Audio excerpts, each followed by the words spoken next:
क्या अमेरिका दुनिया का रक्षक है या फिर समंदर का सबसे बड़ा डकैत? ये सवाल हम नहीं बल्कि ईरान पूछ रहा है। ओमान और हॉर्मुज जलडमरूमद यानी स्ट्रेट ऑफ हॉर्मुज के पास जो हुआ उसने पूरी दुनिया को हिलाकर रख दिया। अमेरिका के एक तथाकथित ऑपरेशन में 3 बेगुनाह भारतीय नागरिकों की जान चली गई। भारत गमगीन है, लेकिन इस दुख की घड़ी में ईरान ने वो कर दिखाया जिसकी उम्मीद शायद किसी को नहीं थी। ईरान ने अमेरिका के खिलाफ मोर्चा खोल दिया और उसे हथियारबंद लुटेरा करार दिया। दरअसल मामला 10 जून का है। ओमान के तट के पास एक कॉमर्शियल जहाज सेटे बेलो पर हमला होता है। इस जहाज पर 24 भारतीय क्रू मेंबर सवार थे। जैसे ही हमला हुआ, चीख पुकार मच गई। भारतीय विदेश मंत्रालय ने तुरंत एक्शन लिया और 21 भारतीयों को सुरक्षित बचा लिया। लेकिन अफसोस, 3 भारतीय नाविक लापता थे। बाद में जो खबर आई उसने हर हिंदुस्तानी का दिल तोड़ दिया।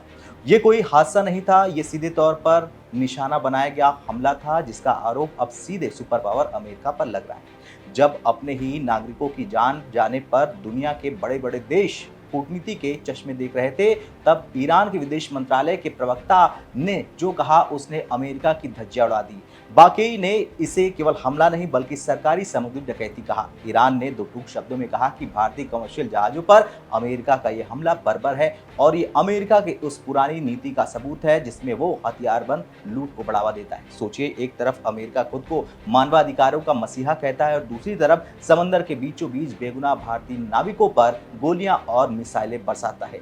ईरान ने साफ कर दिया कि ये अंतर्राष्ट्रीय कानून का सीधा उल्लंघन है और अब दुनिया को चुप नहीं रहना चाहिए। यहाँ एक दिलचस्प मोड़ आता है। भारत सरकार ने इस घटना पर गहरा दुख जताया। भारत ने अमेरिकी राजनयिक को तलब किया, विरोध भी दर्ज कराया, लेकिन अपने आधिकारिक बयान में अमेरिका का नाम नहीं लिया। इसे भारत की संतुलित कूटनीति कहा जा सकता है, लेकिन ईरान ने यहाँ कोई लाग लपेट नहीं रखी। ईरान खुलकर भारत के साथ खड़ा हो गया। उसने न केवल अमेरिका को लताड़ा बल्कि अंतर्राष्ट्रीय समुदाय से अपील की कि वे अमेरिका को उसके इस गैर कानूनी और खतरनाक व्यवहार के लिए जवाबदेह ठहराए। ईरान का साफ कहना है कि अमेरिका आज वैश्विक शांति और नेविगेशन की आज़ादी के लिए सबसे बड़ा खतरा बन चुका है। लेकिन सवाल ये भी है कि ईरान क्यों इतना आक्रामक है। देखिए, इसके पीछे की वजह समझिए।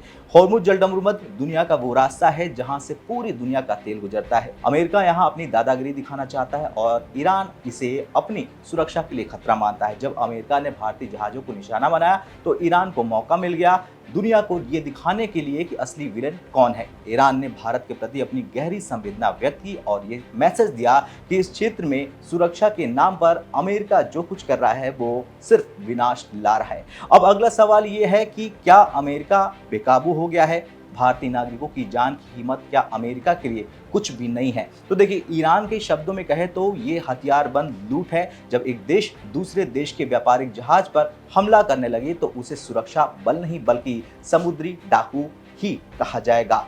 ईरान ने मांग की है कि अमेरिका को इस कत्लेआम की सजा मिलनी चाहिए। खैर, 3 भारतीयों की जिंदगी का हिसाब कौन देगा? क्या सिर्फ कूटनीतिक विरोध काफी है या फिर अब वक्त आ गया है कि भारत भी ईरान की तरह खुलकर नाम लेकर अमेरिका से जवाब मांगे? ईरान का भारत के पक्ष में खड़ा होना क्या एक नए संस्करण का शुरुआत है? भारत तक इन बहादुर नाविकों के परिवारों के प्रति अपनी संवेदना व्यक्त करता है। लेकिन सवाल वही है दोस्तों कि क्या ग्लोबल शांति के नाम पर अमेरिका को बेगुनाहों का खून बहाने का लाइसेंस मिला है? आप इस बारे में क्या सोचते हैं? क्या ईरान ने जो कहा वो सही है अमेरिका खिलाफ, या अमेरिका वाकई एक सरकारी समुद्री डकैत की तरह बर्ताव कर रहा है? हाँ या ना में कमेंट कर अपनी राय जरूर दें। जय हिंद।